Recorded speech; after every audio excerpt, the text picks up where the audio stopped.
Muito bem, hoje nós vamos dar continuidade à nossa aula sobre o gnosticismo e a minha ideia hoje é falar sobre o gnosticismo, as formas de gnosticismo que existem na atualidade. Então, antes de tudo, muito bem-vindo aqui à nossa transmissão, você, né, é uma alegria dividir esse espaço aqui com você.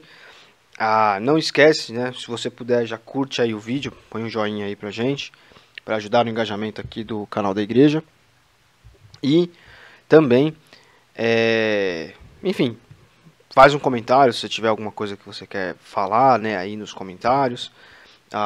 Compartilha com alguém que por acaso goste do assunto, ou se você assistir a aula e achar interessante, quiser compartilhar com alguém, fique à vontade, porque isso também nos ajuda aqui no nosso engajamento. Tá certo? Na última semana, né, na verdade, durante esse mês aqui, nós falamos sobre o credo apostólico. Então nós temos uma aula no YouTube, tivemos uma aula na EBD aqui presencialmente na igreja, onde nós falamos da importância do credo apostólico, né? Como ele é um documento antigo da igreja, mas ainda traz para a gente, ainda tem a sua utilidade para nós hoje, mesmo milhares de anos depois, né, da confecção aí do próprio credo, né, o credo apostólico feito pelos apóstolos, né. Enfim, ao falar do credo apostólico, nós citamos o gnosticismo. O credo apostólico ele foi feito também para, além de assentar, né, as bases da crença do cristianismo, algumas doutrinas ali para o povo, para que ficasse fácil de fácil memorização, o credo apostólico também teve como objetivo colocar ali, pontuar questões da fé cristã que iam de encontro ao gnosticismo, que era uma heresia que estava dentro da igreja, ainda está, como nós veremos, né, logo mais, e com a ajuda do credo apostólico as pessoas conseguiriam, enfim, se precaver, né, de defenderem ideias gnósticas. Tá certo, pessoal? Então, como eu disse agora, o gnosticismo é algo que ainda está presente na igreja, né? Ele não está presente da maneira como ele era lá na antiguidade, na época dos apóstolos, no início da igreja. Mas hoje ele ainda está presente e em atuação, e é interessante a gente pontuar o seguinte: o gnosticismo, apesar, né, de nós colocarmos ele como uma heresia, o gnosticismo ele geralmente se utiliza de argumentos cristãos, de ideias cristãs, e ele é tipo um parasita, né? O que é um parasita numa árvore, por exemplo? É alguém que é um bicho, um fungo, alguma coisa, né? Que uma vida que se aloja ali e fica alojada, por exemplo, nessa árvore, sugando energia dessa árvore. Então ele precisa dessa árvore para ele viver. O gnosticismo, da mesma forma, é um parasita da igreja. Ele precisa da vida eclesiástica para ele ter vida também e para ele se desenvolver, né? Então, eu quero gravar uma aula rápida aqui com você hoje, falando sobre justamente essa questão do gnosticismo, né, e como nós vemos o gnosticismo dentro da igreja. Tá certo? Então, pessoal, para começar, eu quero, aqui, continuação da aula 2, já começar fazendo uma afirmação conforme segue aí no quadrinho que você está vendo na sua tela. O gnosticismo continua vivo com outra roupagem, né? E já pulando para o tópico 2, fazendo uma unificação deles, ele ataca frontalmente as duas naturezas de Cristo. Então ele anda par e passo com o evangelho, né, com a igreja. Então ele caminha junto, ele se aloja dentro da igreja, hoje com uma outra roupagem, de uma outra forma, com outros termos, né? Não é mais aquele gnosticismo que nós vimos um pouquinho dele semana passada, aqui no YouTube. E ele continua atacando frontalmente dois aspectos da natureza de Jesus, que é o nascimento virginal dele e a ressurreição. Na realidade, o gnosticismo ataca a divindade de Cristo e a humanidade de Cristo também. Então, é interessante que a gente perceba isso. Tá? O gnosticismo, ele, embora eu vá citar aqui uma seita cristã no final da aula, o gnosticismo ele é algo que está dentro da igreja, e desde dentro da igreja ele ataca essas naturezas de Jesus aí que eu estou colocando, a natureza virginal e a ressurreição. Bom, existe hoje na academia teológica, né? A academia é o ambiente de estudo, né? Então, um ambiente acadêmico é um ambiente onde você desenvolve ali estudos intelectuais, né? Então, a USP é um ambiente acadêmico, o seminário, por exemplo, é um ambiente acadêmico, né? Onde as pessoas se especializam em temas e aprofundam pesquisas, e essas pesquisas viram trabalhos, né? Ou viram resultados assim de análises, né, para a sociedade. Então se analisa problemas, etc. Isso é o mundo acadêmico, né? O gnosticismo ele está muito presente dentro da academia de estudo. E dentro do cristianismo, o gnosticismo ele se alojou no liberalismo teológico. Liberalismo teológico são vários pressupostos, não dá para a gente abordar aqui. É uma forma de se estudar, de se ler a Bíblia, de se ler a Bíblia. Se a gente for abordar aqui, vai ficar, a gente vai sair do tema, vai ficar uma aula muito grande. A gente teria que pegar um dia só para falar sobre algumas ideias, né, alguns pressupostos do liberalismo, né? Mas são basicamente assim, para resumir, são formas de estudar a Bíblia, de se ler ali o texto bíblico mesmo. Então a gente tem um método histórico-gramatical, que é o método mais ortodoxo, e nós temos o método crítico, que é o método usado aí pelos liberais, pelos teólogos mais liberais. E um teólogo liberal, em geral, ele passa pela academia, e essas ideias liberais elas vão para dentro das igrejas, ou porque pastores estudam nesses locais e levam consigo para a vida eclesiástica, né, ou seja, para a sua igreja, para o seu ministério, esses pressupostos, ou porque os estudos acadêmicos acabam virando livros, pesquisas, trabalhos de análise, etc. E esses pastores, quando tomam contato com essa literatura, acabam levando, né, pressupostos dessas literaturas, frutos dos estudos acadêmicos, para dentro das suas igrejas. Tá certo? E hoje eu quero passar com você, aqui para começar, rapidamente pelos dois tipos de gnosticismo, né? O gnosticismo docético e o gnosticismo seríntio, e como eles estão dentro da igreja hoje.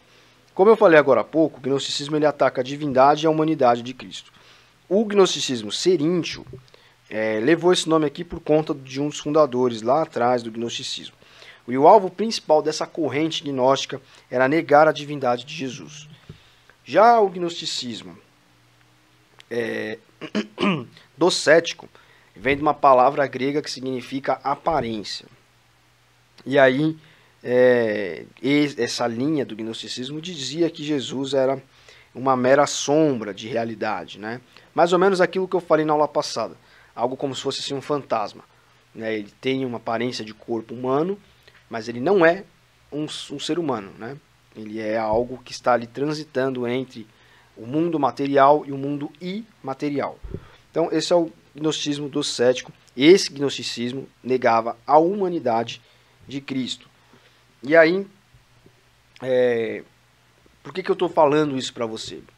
Porque quando a gente traz para a ideia do gnosticismo para os tempos atuais, a gente vai enxergar que essas duas naturezas, humana e divina de Cristo, elas continuam sendo negadas de certa forma nos dias de hoje. Só que não com esses nomes, não por pessoas que dizem ser gnósticas, embora elas pensem como gnósticos, como nós vamos ver mais à frente, tá certo? Então, poxa, Itano, mas por que você está me trazendo esses nomes que eu não difícil, que eu não precisa decorar nada disso? É só para que você entenda que lá atrás o gnosticismo já tinha essas duas vertentes e ainda hoje ele continua tendo. E aí, João, por exemplo, seu evangelho primeiro, né? Desculpa, o capítulo 1 do Evangelho de João é todo escrito para combater as ideias gnósticas. Então depois você vai e leia ele completo. No versículo 14 ele coloca assim: o Verbo se fez carne, habitou entre nós, cheio de graça, de verdade, e vimos a sua glória, a glória do unigênito do Pai. Ou seja, o que ele está fazendo aqui? Dizendo que o Verbo se fez carne. Deus, lá atrás, na forma de Cristo, né, o Criador, a palavra, aquele que tem o poder de transformar as coisas, né, poder de criação, ele se fez carne, ou seja, ele se fez gente, humano, habitou essa terra aqui, ou seja, teve contato com a natureza, com este mundo, com pessoas, e cheio da graça de Deus, e cheio da verdade que é inerente a Deus, porque Deus ele não é um ser humano, então ele não mente, ele não é tentado por esse tipo de coisa, porque ele é a suprema perfeição. Então, Deus ele é a verdade, né? Não existe em Deus nada que não seja verdadeiro e transparente. Então é tudo isso que eu estou dizendo aqui, eu estou esmiuçando o que João quis dizer nesse versículo, mas na verdade todo o capítulo é para combater as ideias gnósticas, como eu falei. E a glória de Deus foi vista sobre Jesus unigênito, ou seja, único Filho de Deus, Deus o Pai. Muitos judeus eram gnósticos. Então essa expressão aqui, o Pai, a questão da criação, né, do verbo, isso era para dialogar com esses judeus que entendiam lá a Torá, o livro, né, os livros do Antigo Testamento, mas também para colocar, olha, esse Jesus aí, ele veio aqui nesse mundo, conviveu aqui como gente, ser humano, carne e osso, e ele era dotado de graça, ou seja, de divindade, né? Ele era Deus, e nele se via a glória de Deus. Deus quem? Deus o Pai, seu único Filho, né? Cujo Cristo era o único Filho. Então, esse gnosticismo docético na época tentou varrer essa ideia de Deus como, de Cristo como Filho de Deus, que se fez carne, etc. E isso, lá na frente, no século XVIII, isso vai tomar uma proporção mais próxima de nós hoje, né? Porque a Revolução Francesa trouxe com ela vários intelectuais, né? Várias correntes filosóficas, como a gente está vendo aí. Aqui eu já até falei aí do gnosticismo seríntio, né? Docético para você. E essas crenças permaneceram vivas através do tempo, embora a igreja tenha aí grandes nomes, né, cristãos que combateram o gnosticismo. Santo Agostinho escreveu algo sobre o gnosticismo. Santo Irineu de Lyon fez uma obra assim grandiosíssima e muito bela, né, muito boa, muito precisa contra o gnosticismo. Eu tenho até um livro dele aqui, dos Pais da Igreja, na coleção dos Pais da Igreja, né, de Irineu de Lyon, Santo Irineu de Lyon. Mas mesmo assim, essa corrente filosófica chegou até nós, até próximo do que a gente enxerga como gnosticismo hoje, e principalmente por conta de correntes filosóficas oriundas ali da época da Revolução Francesa, como eu estava dizendo. São chamados aí os enciclopedistas, né? Filósofos ali que começaram a questionar muita coisa, a propor novas ideias a respeito da sociedade, etc. Tudo isso culminou na Revolução Francesa, né? A negação do divino, a negação de Deus, colocar o homem como centro das coisas, como centro de tudo, né? E a partir de toda essa revolução de fato, que foi a Revolução Francesa, também revolucionou ideias, algo surgiu disso daí. E esse algo que surgiu está presente na nossa cultura, está presente na nossa forma de pensar até os dias de hoje, moldou a forma como muitas coisas, praticamente tudo aconteceu a partir de então, que é o liberalismo. Eu não posso também entrar dentro do que é o liberalismo aqui, porque o liberalismo ele simplesmente está em tudo, né? Nós acabamos de falar sobre o liberalismo teológico. Existe o liberalismo econômico, liberalismo político, liberalismo social, né? Talvez não com esses nomes, mas são as formas de pensar, as formas de enxergar as coisas. né? Então, tudo que aconteceu posteriormente a isso, né, após isso, tem aí a raiz nas ideias liberais do século XVIII.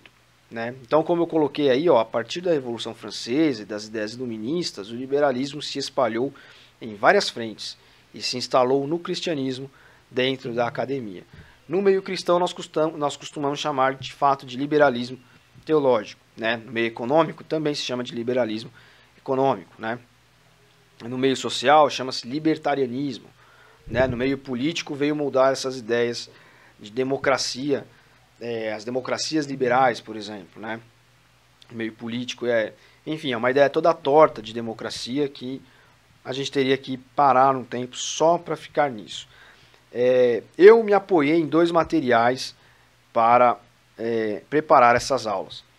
Santo Irineu de Lyon, eu li um trecho do livro, mas o livro é muito grande, então eu tenho algumas coisas do que eu li na cabeça. Mas para fazer esse PowerPoint aqui, esse slide, esse quadrinho que você está vendo aí em forma de vídeo, com todos esses tópicos, eu me apoiei numa apostila do pastor Ernesto Tonini sobre gnosticismo, de abril de 2001, e também num vídeo do padre Paulo Ricardo, que fala muito sobre a história da igreja e como era o gnosticismo naquela época. Então eu me preparei, me apoiei nesse material para preparar isso aqui para você. Tá certo? Só para deixar aqui bem fincado isso. E nessa apostila do pastor Ernesto Tonini, ela é bem curtinha, tem 20 páginas, ele coloca um pouquinho da história de como esse liberalismo aí do iluminismo chegou dentro da teologia. Então ele diz aqui da escola de Tubinge, né? O mentor dessa escola era Ferdinand Christian Bauer. Isso daqui aconteceu na Alemanha, essa escola era na Alemanha, e ali se começou a estudar a famigerada, segundo ele aqui, alta crítica, né? E aí, entre as ideias, estava analisar e acabar com a ideia, né? Entre as propostas, estava analisar e acabar com a ideia do nascimento virginal de Jesus Cristo, né? Essa escola é evangélica, de raiz luterana. Mas essa questão liberal, ela atinge tanto a Igreja Católica quanto a evangélica, tá? Inclusive, muito do que nós vemos que se transformou o cristianismo na Europa nasceu justamente dessas ideias liberais, que elas matam a fé na raiz. Então a igreja ela perde vida de fato, né? Então, passando aqui para o próximo, pontos contrários entre cristianismo e gnosticismo, né? Os gnósticos, eles usam a linguagem da igreja, eles entram na igreja e eles pregam doutrinas contrárias ao cristianismo a partir da igreja. Então, quando nós falamos aqui de negação da divindade de Cristo, do seu nascimento virginal, da sua humanidade, da sua morte e ressurreição, nós não estamos falando de pessoas que falam isso lá de fora e atacam a igreja de fora para dentro. Nós estamos falando de gente que estuda teologia e de dentro da igreja começa a questionar, né, ou a criar questões, explicações humanas para esse nascimento, digamos assim, virginal de Jesus, por exemplo. Né? Então, como eu coloquei aí novamente, ataca frontalmente as 2 naturezas de Cristo. E o gnóstico, ele pensa, e aí tenha sempre em mente o seguinte, eu não estou falando de pessoas que hoje em dia se dizem ser gnósticas, estou falando da forma com que um gnóstico pensa, mesmo que ele não saiba que ele está apoiado numa ideia gnóstica. Toda vez que você encontrar alguém que entende que a estrutura da realidade está errada, que as coisas aqui no mundo elas estão mal feitas, a forma como ela quer solucionar isso é a distinção com o cristianismo. Então, se você tem um cristão que ele enxerga, e para nós é assim, que o mundo, essa realidade aqui, ela está desordenada, ela está incorreta, ela está mal feita. Só que nós explicamos isso como o pecado, né, o erro humano, lá no começo, que precisa necessariamente de Jesus para ser corrigido. Um gnóstico ele vai enxergar isso de uma outra forma. Ele vai enxergar assim, poxa, as coisas realmente estão erradas, estão mal feitas, mas ele não vai usar o cristianismo como a ferramenta de correção dessa realidade aqui, para se alcançar o reino de Deus. Ele não vai entender que essa realidade aqui ela é assim de fato. E o pecado faz isso. E o perdão e a cruz nos unem novamente a Deus. Então o gnóstico, ele não está disposto a assumir que ele pode estar errado. Né? Toda vez, eu já encontrei muita gente assim.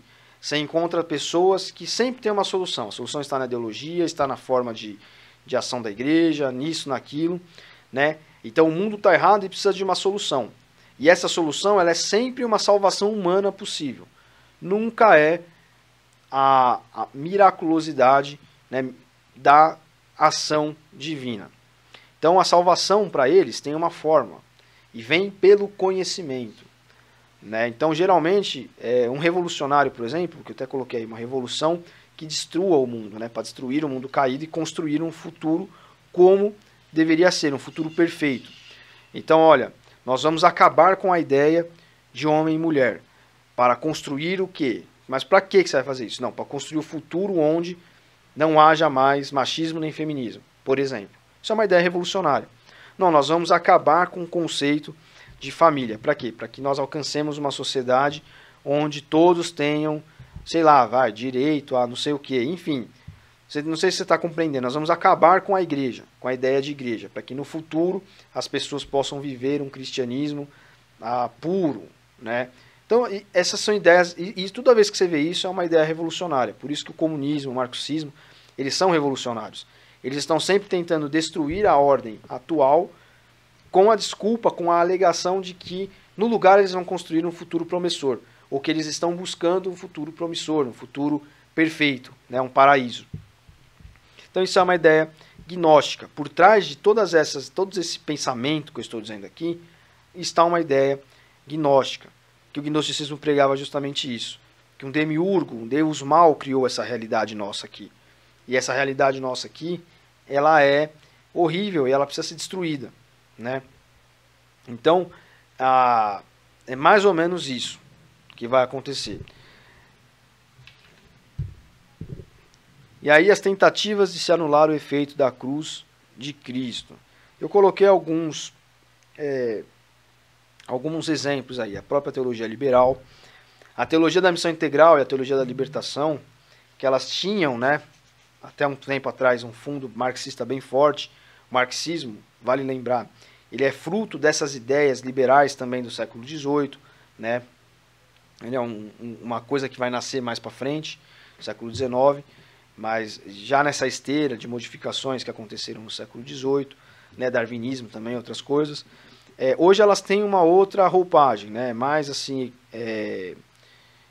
ambientalista, né, Agenda 2030, outras coisas, mas elas se assentavam muito na base do marxismo também.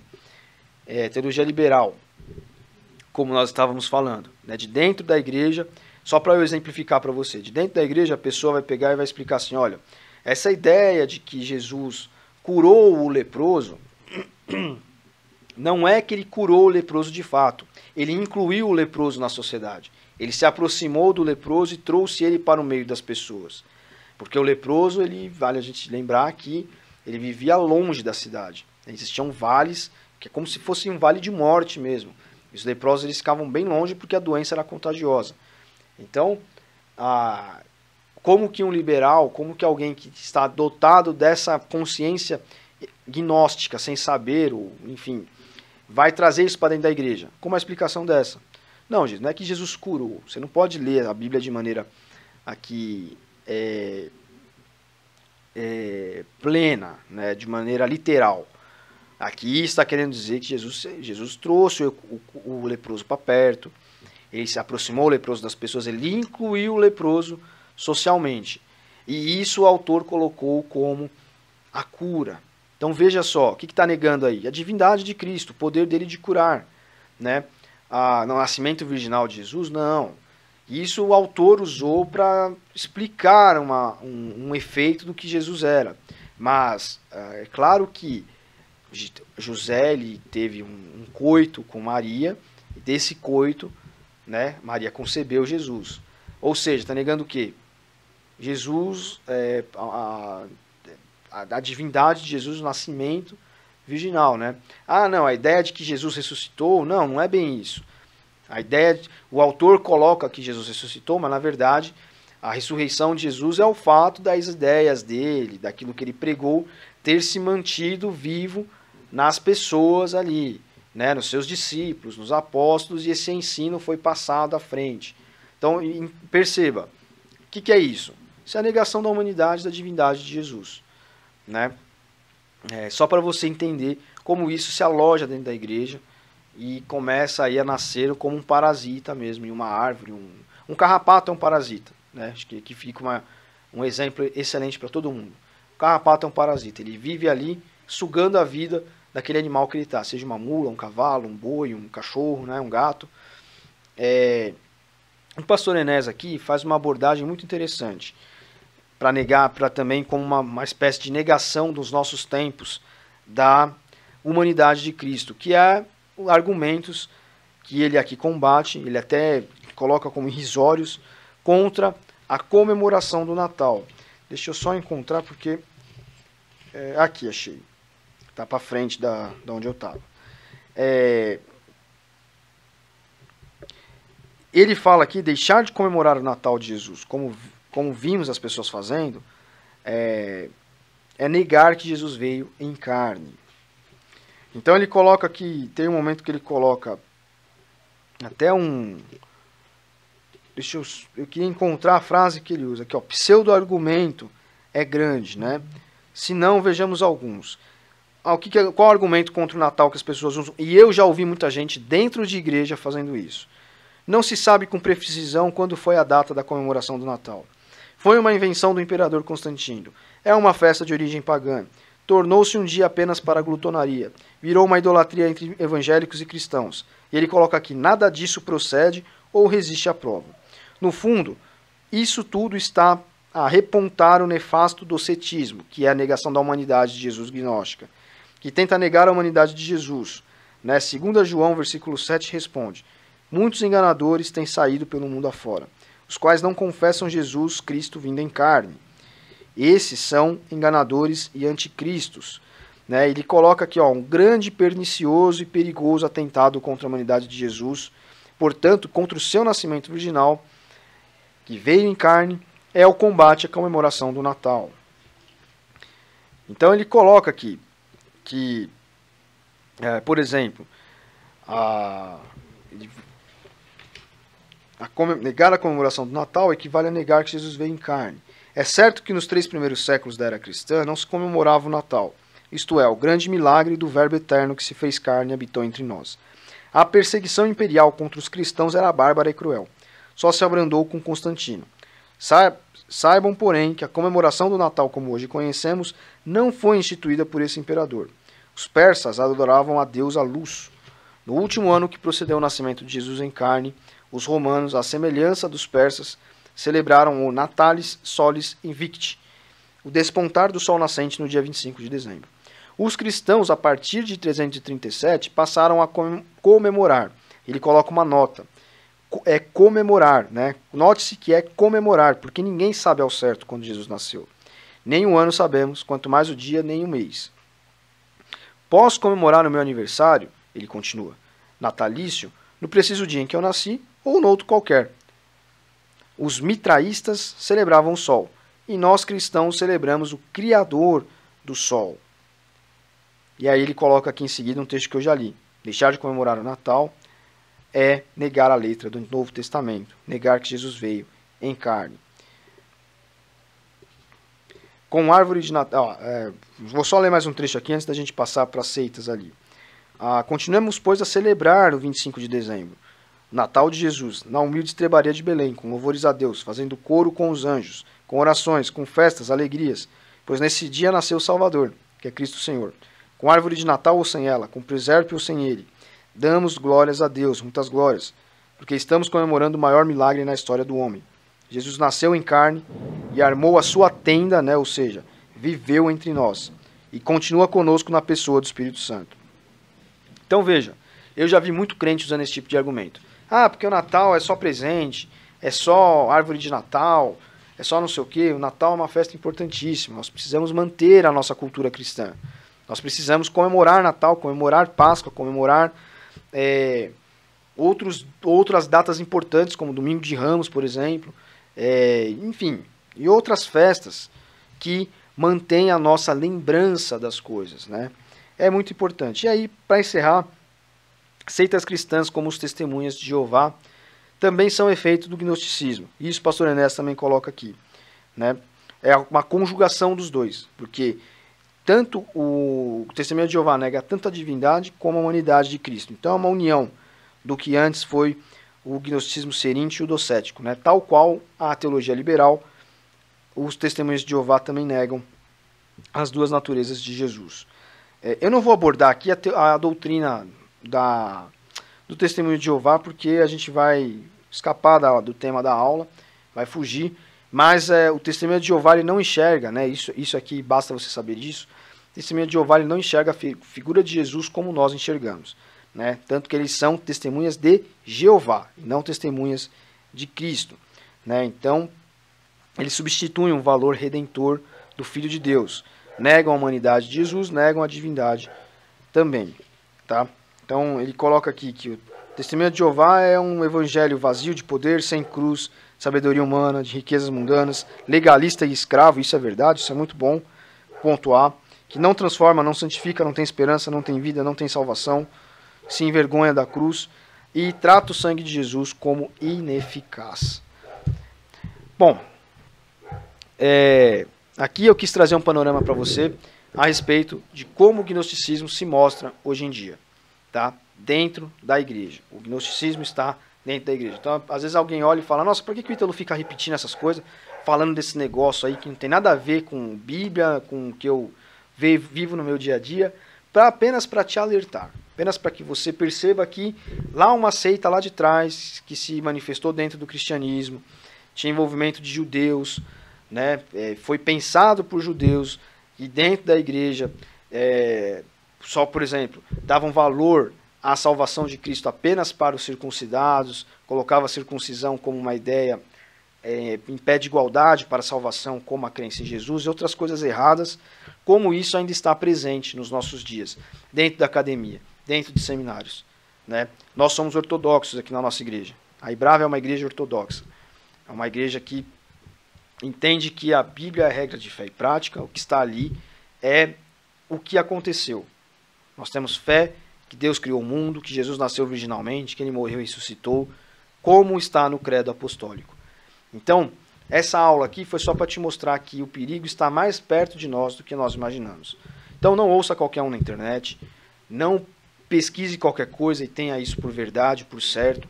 Nós estamos aqui para alertar, para ajudar, né? Não sei tudo, mas o que eu posso ajudar. Ítalo, olha, eu vi fulano falar tal coisa, olha, tal pessoa no meu trabalho me disse isso, olha, me perguntaram tal coisa, olha, eu ouvi tal negócio no YouTube.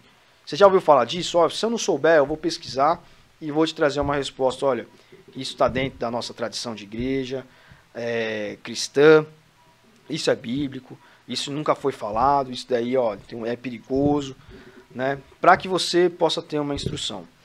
Então, essa aula serve para isso. Todas essas aulas têm servido para isso. Eu espero que tenha acrescentado para você intelectualmente, espiritualmente, para que nós cresçamos em maturidade cristã, como diz o apóstolo para nós no Novo Testamento. Que nós possamos correr a jornada, né, e chegar no fim e guardar a fé. Né, nós não percamos a fé. Essas pessoas aqui, gnósticas, elas estão perdendo a fé. Porque elas estão com mais fé de que o marxismo vai solucionar as coisas, de que a igualdade será trazida pelos movimentos negros, LGBTs, etc.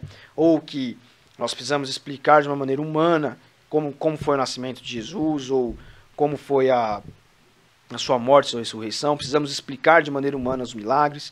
Milagre não se explica. Milagre é milagre, né?